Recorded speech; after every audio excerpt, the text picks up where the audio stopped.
Okay, this is the house by the churchyard where Fanu set the novel of the same name. It was identified as this by M.R. James in the 1920s when he undertook a pilgrimage to, Chapel Isis. The identity of this place is probably fairly certain, considering that that's the churchyard there. The church anyway, where director Bob Martin was supposed to live, according to the story. Which Bob Martin is also an antiquarian in several of Fanu's stories. So, yeah, well, there's a part of the churchyard in there. It's not open on a Wednesday, which today is. It's only open on a Sunday.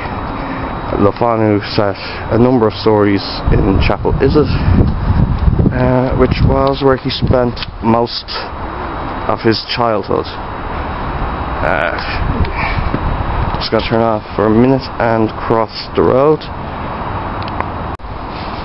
Okay, that's a better angle of the house by the churchyard, as it's called. Shows a lot more of it. The sun is kind of in the camera's lens here, not getting into it, I'd say.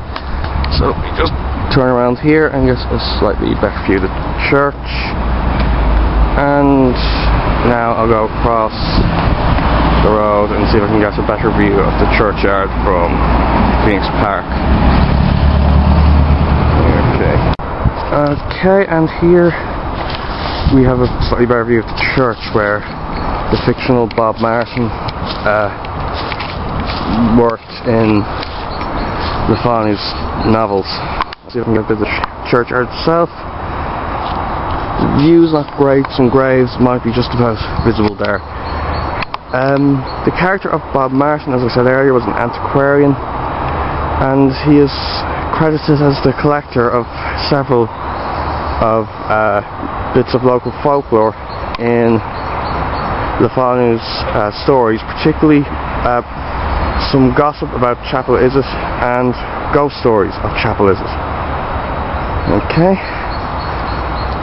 the next stop on this little Fanu pilgrimage is Trinity College, followed by Marion Square. Okay, there's Trinity College, the university where Fanu was himself educated, as was Bram Stoker and Charles Masham. This path here going up towards Marion Square was the setting of part of his ghost stories. Well, actually two of his ghost stories, because he remade it, or rewrote it. The Familiar or The Watcher, in which Captain Barton is pursued by ghostly footsteps, which are either a man he murdered or his guilt, a representation of his guilt of the man he murdered. Okay, on to Marion Square. Okay, this is number 70, Marion Square, which was Fanu's home for the most productive period of his life. Considering he was the writer of ghost stories, there's one little anecdote contained in the McCormack biography of him which might be interesting. Before she died, his wife Susanna is supposed to have had a dream of her dead father visiting her in her room, and she was sick at the time, and telling her that she would be joining him in the grave very soon. Okay, buses.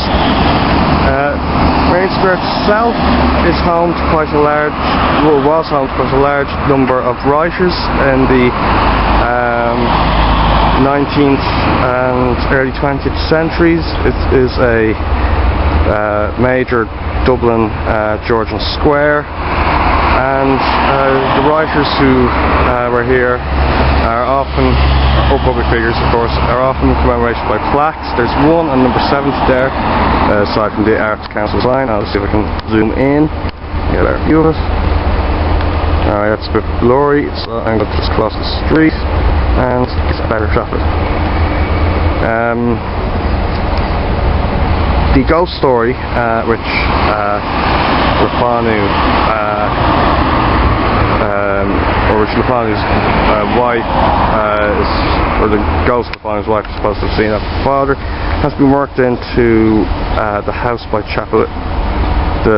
churchyard, which was on the chapel is as part of the tour, and that anecdote isn't actually featured in the Showers book, which I'm using to for this tour. It's from the McCormack biography of Fanu.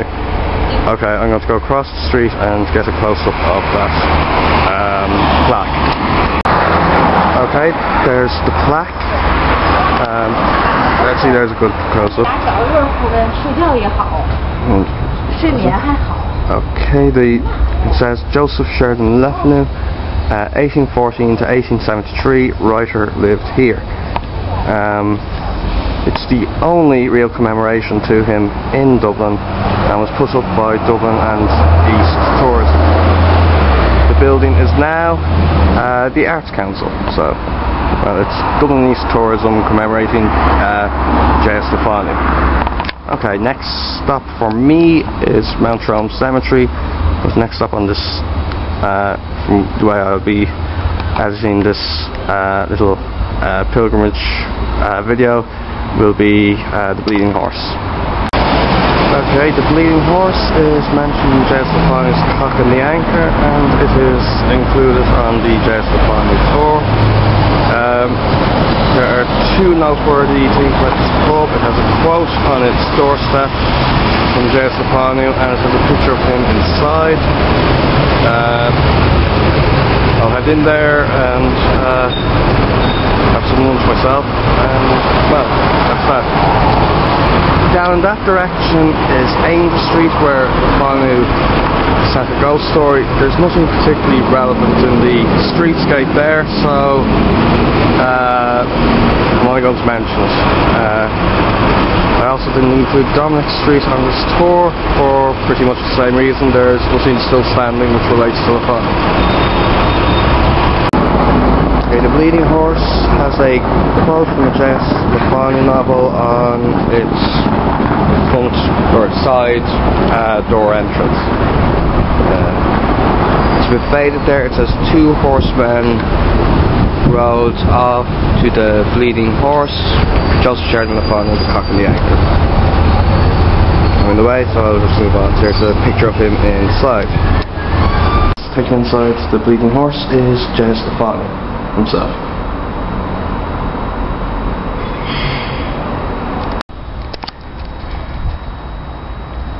Okay, this is the grave of J.S. Fanu and the Fanu Banished Vault in Mount Rome Cemetery. It is currently in a state of wearing, which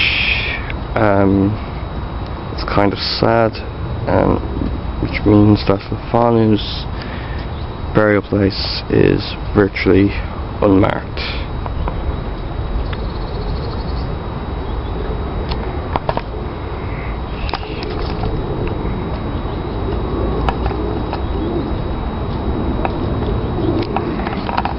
In America, some Lovecraft fans put a plaque near Lovecraft's grave in order to mark where he's buried. It may be an idea for the Fanu fans to do the same.